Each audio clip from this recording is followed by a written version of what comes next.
Saksi pengaturan skor di Liga 3 menjadi korban tabrak lari. Akibat kejadian tersebut, korban yang juga merupakan pengurus klub sepak bola Liga 3 dan suaminya mengalami luka di sekujur tubuh. Za Eka Wulandari, bendahara klub sepak bola Gresik Putra Paranane, mengalami luka di wajah, tangan, dan kaki usai ditabrak orang tidak dikenal.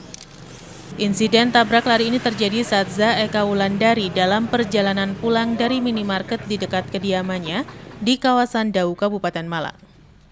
Pada saat melintasi jalanan yang cukup sepi, korban yang tengah berboncengan dengan suaminya diserempet orang tak dikenal dari sisi kanan. Setelah menyerempet, pelaku sempat menoleh dan tertawa pada korban. Tak berselang lama lalu muncullah sepeda motor dari sisi kiri dan menabraknya hingga terjatuh.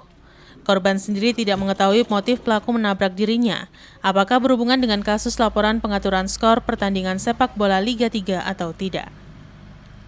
Korban sendiri dijadwalkan akan ke Polda Jatim untuk menjalani pemeriksaan terkait pelaporan kasus pengaturan skor pada hari Jumat kemarin. Sementara itu, kasus tabrak lari ini ditangani oleh Satlantas Polres Malang, sedangkan korban batal menjalani pemeriksaan sebagai saksi di Polda Jatim. Jadi kejadiannya itu kemarin malam saya itu mau ke Indomaret beli etol itu, udah ke Indomaret saya beli etol. Hari ini kan saya dipanggil Polda harusnya, dimintai keterangan. Nah, sepulangnya dari Indomaret itu saya di Jalanai itu ada orang yang mepet saya dari arah kanan, 2 orang. Itu kenceng banget kena setir ini suami saya gitu, tapi kita nggak jatuh. Nah, selang sekitar 50 meter kurang lebih ya, 50 meter lagi itu ada sepeda dari kiri itu yang lampunya dimatiin dan dia itu kenceng. Ya nggak tahu ceritanya gimana, akhirnya saya jatuh ke kanan itu gitu sama suami saya itu. Yang pertama itu kanan, masih agak jauh, yang sampai saya jatuh itu dipepet dari kiri itu. Artinya melaju dari arah yang sama, nggih? Arah yang sama, dari timur ke barat semua. Mbak, kalau Mbak ke Polda untuk apa, Mbak? Saya mau dimintai keterangan untuk kasus yang ada yang saya laporkan ke Komdis PSSI Jatim, yakni pengaturan skor. Mbak, terus sekarang luka-lukanya di mana aja, Mbak? Kepala, wajah, sama gigi saya copot 2, sama lutut gitu, kaki. Simon Alfredo melaporkan. Vaksinasi bagi warga masyarakat di Kota Malang untuk dosis 1 telah mencapai 99%. Capaian vaksin yang sudah mencapai 99% ini membuat Pemkot Malang optimis turun level 1 PPKM di bulan Desember. Vaksinasi masyarakat di Kota Malang gencar dilakukan. Saat ini target vaksinasi masyarakat sudah mencapai 99%. Menurut Kepala Dinas Kesehatan Kota Malang, capaian vaksinasi di Kota Malang untuk dosis 1 sudah mencapai 99%, sedangkan untuk dosis kedua sudah mencapai 86%. Sementara untuk vaksinasi warga lansia di Kota Malang saat ini sudah mencapai 65% untuk dosis 1, sedangkan untuk dosis 2 sudah mencapai 56%. Capaian vaksinasi masyarakat di Kota Malang yang hampir mencapai 100% membuat pemerintah Kota Malang optimis akan turun pada level 1 PPKM. Meski ada rencana kenaikan status level PPKM pada akhir Desember mendatang, namun Kepala Dinas Kesehatan Kota Malang optimis saat ini Pemkot Malang yang masih di level 2 PPKM tengah berupaya turun ke level 1 PPKM. Untuk dosis 1 total, kemudian 86 untuk dosis 2 dan hampir 99 untuk dosis yang ketiga. Untuk lansia terakhir tadi malam kita lihat hampir ke 65%, dosis 1, dosis 2-nya 54%. Dok, berarti ada kemungkinan bulan Desember Kota Malang sudah turun ke level 1 ini, Dok? Semoga. Ya, nanti mulai 24 kan level 3 semua. Tapi kita upayakan indikator-indikator untuk penurunan level kita penuhi. Simon Alfredo melaporkan. Ikatan Jurnalis Televisi Indonesia atau IJTI Korda Malang Raya kembali menggelar Musyawarah Koordinator Daerah atau Muskorda ketiga dalam rangka memilih pengurus baru. Dalam Muskorda ketiga ini terpilih Muhammad Tiawan sebagai Ketua IJTI Korda Malang Raya untuk periode 2021-2023. Ikatan Jurnalis Televisi atau IJTI Korda Malang Raya kembali menggelar Muskorda ketiga dalam rangka pemilihan pengurus baru seiring dengan berakhirnya masa kepemimpinan Ketua IJTI Korda Malang Raya periode 2017-2020. Dalam Muskorda yang dibuka oleh Ketua Pengda IJTI Jawa Timur Hendro Sumardiko, terjaring 3 orang calon ketua yakni Muhammad Tiawan, Fajar Agastya, dan Ahmad Saif Hajarani. Dari ketiga ketua tersebut kemudian terpilih Muhammad Tiawan sebagai Ketua IJTI yang baru untuk periode masa bakti 2021 hingga 2024 mendatang. Ketua Pengda IJTI Jawa Timur Hendro Sumardiko mengharapkan dengan terpilihnya ketua baru ini ke depan Ketua IJTI Korda Malang Raya terpilih dapat melaksanakan tugas dengan baik untuk kemajuan IJTI Korda Malang Raya. Musda IJTI Korda Malang Raya berlangsung cukup demokratis, cukup dinamis, dan siapapun yang terpilih itu adalah kepercayaan dari teman-teman. Jadi artinya memang harus amanah dan menjalankan program organisasi sesuai dengan tupoksinya. Artinya gini, momen pemilihan ketua ini adalah momen awal untuk melangkah ke depan. Jadi yang dimaksud marwah organisasi ini adalah ada 3 hal yang perlu dilakukan oleh pengurus terpilih berikutnya.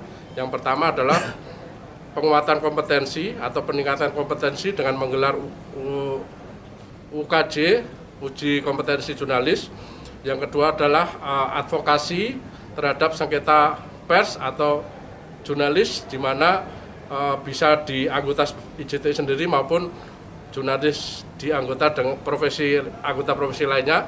Yang ketiga adalah bagaimana organisasi ini dapat bermanfaat untuk menambah penghasilan dari teman-teman anggota IJTI sendiri.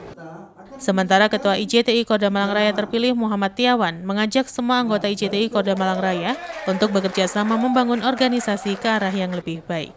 Yang jelas kita melakukan penataan pada struktur kepengurusan di IJTI Korda Malang Raya.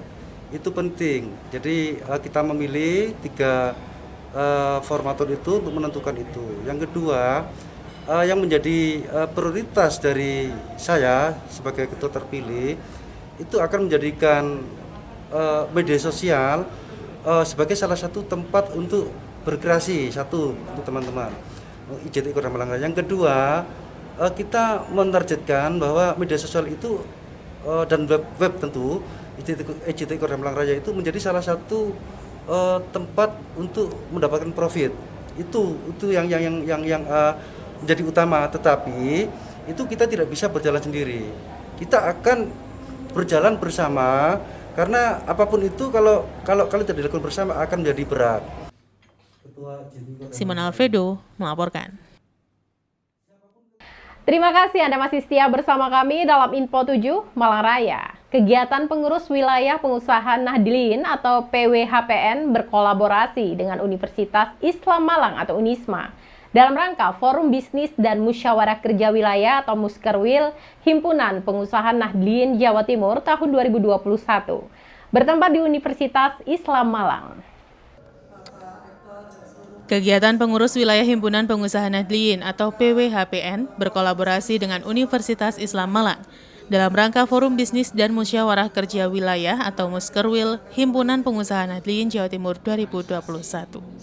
Menurut Ketua Wilayah HPN Jatim, Misbahul Munir Khalil, tujuan kolaborasi ini untuk menciptakan sebuah konsolidasi pengurus HPN seluruh Jawa Timur dan secara konkret menciptakan sistem bisnis kerja di lingkungan Nahdlatul Ulama melalui konsolidasi pengusaha internal maupun eksternal. Ketua Umum DPP HPN Insinyur Haji Abdul Khalik MM mengatakan, musyawarah kerja di wilayah Jawa Timur ini adalah salah satu bagian dari pendekatan makro yang mendukung keinginan Nahdlatul Ulama agar ekonomi kaum Nahdliyin lebih mandiri. Profesor Dr. Haji Maskur MSI menjelaskan, kerjasama ini berfokus juga tentang pembinaan terhadap usaha kecil dan menengah, terutama kaitan makanan halal dan sertifikat halal. Unisma menyatakan siap untuk bermitra dalam konteks pengembangan SDM serta ingin membuktikan bahwa dari sisi akademik akan ada semacam ruang yang dijadikan sebagai bagian pengembangan usaha di lingkungan Nahdliyin. Kehadiran menteri-menteri juga akan menjadi motivasi tersendiri dan juga akan membangun jejaring yang lebih luas. Dan kita sekarang sudah mempersiapkan asesor-asesornya untuk mengarah ke sana. Bahkan Halal Center ini juga sudah mendampingi usaha kecil menengah itu sudah ada kurang lebih sekitar 15 yang mendapatkan sertifikasi halal. Sudah ada. Jadi nanti mengarah ke sana juga, di samping juga para mahasiswa kami melakukan magang di perusahaan-perusahaan yang dimiliki oleh mitra dari Himpunan Pengusaha Nahdien itu. Jadi kita membutuhkan banyak hal. Dan pada akhirnya bukan hanya itulah ya, hasil-hasil riset dari para dosen ini perlu ada hilirisasi. Jadi bukan semata-mata kita ini untuk mengarahkan kepada pengembangan SDM, tapi juga bagaimana hilirisasi hasil-hasil riset.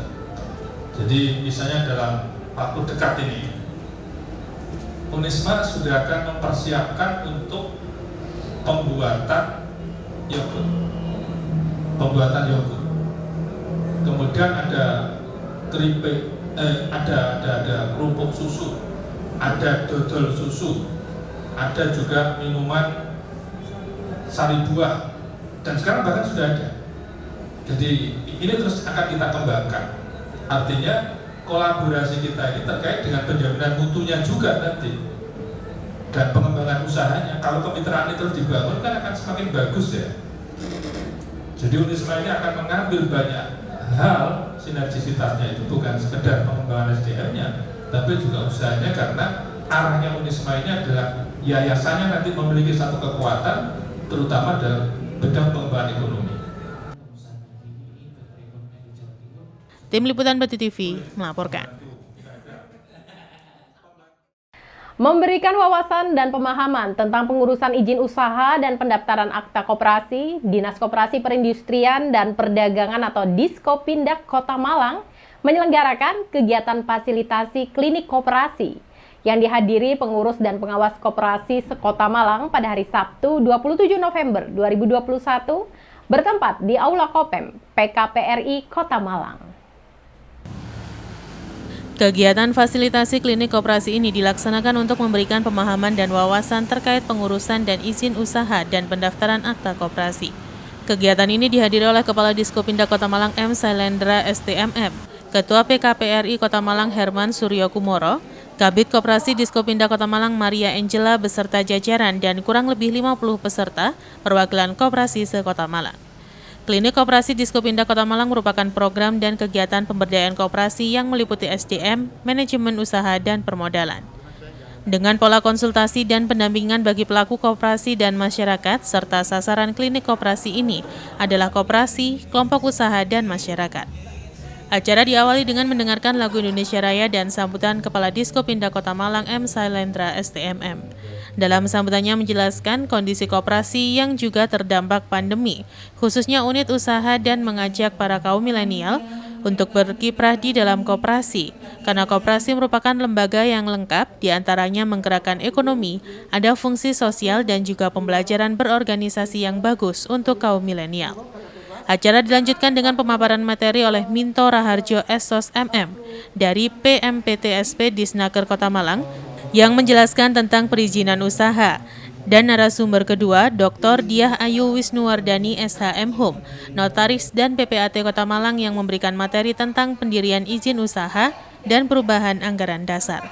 Pada kegiatan tersebut juga dilaksanakan tanya jawab terkait materi yang telah disampaikan.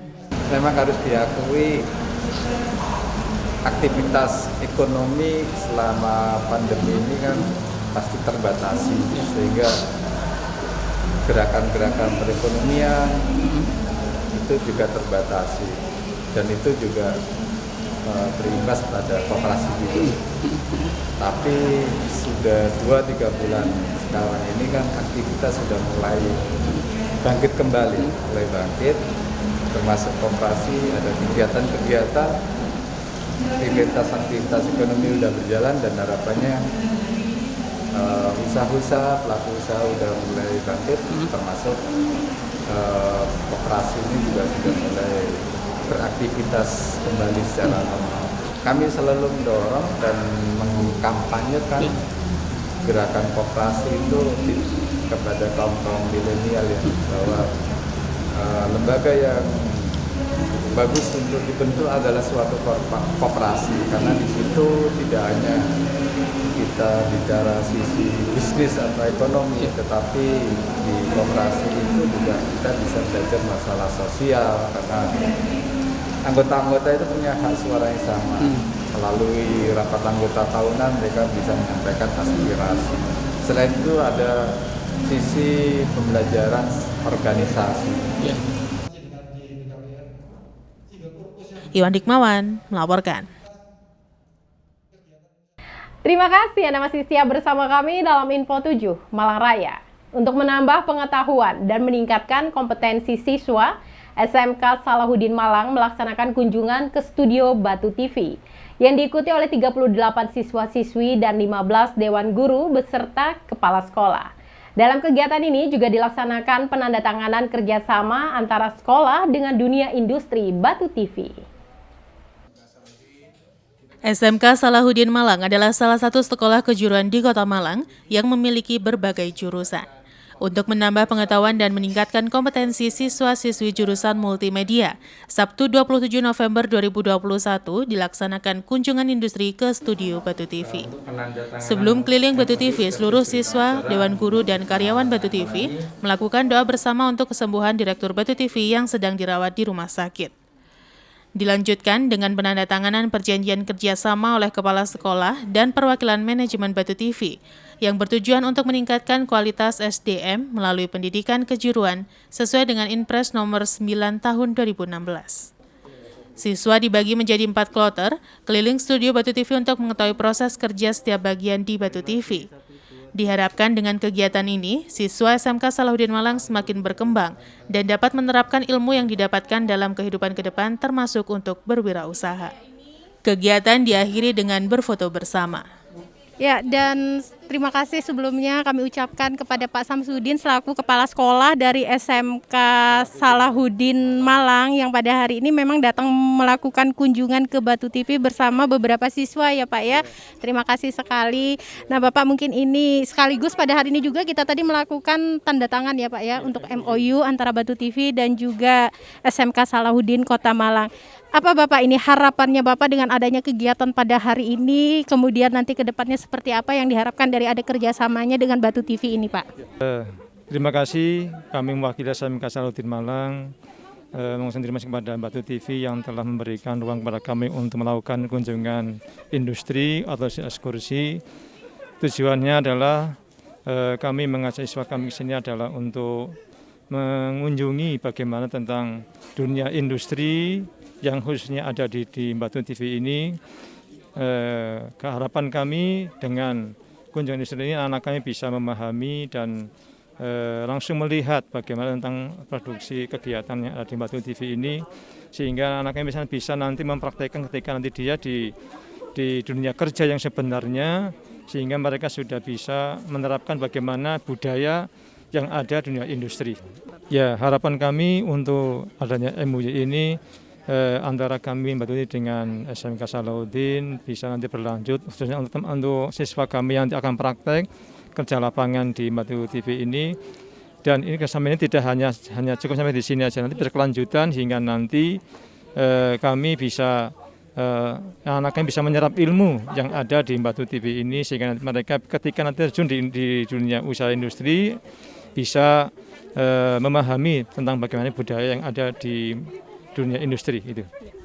SMK bisa, Salahuddin yes. Dari matanya kelihatan. Ya, betul. Tim Liputan Batu TV melaporkan.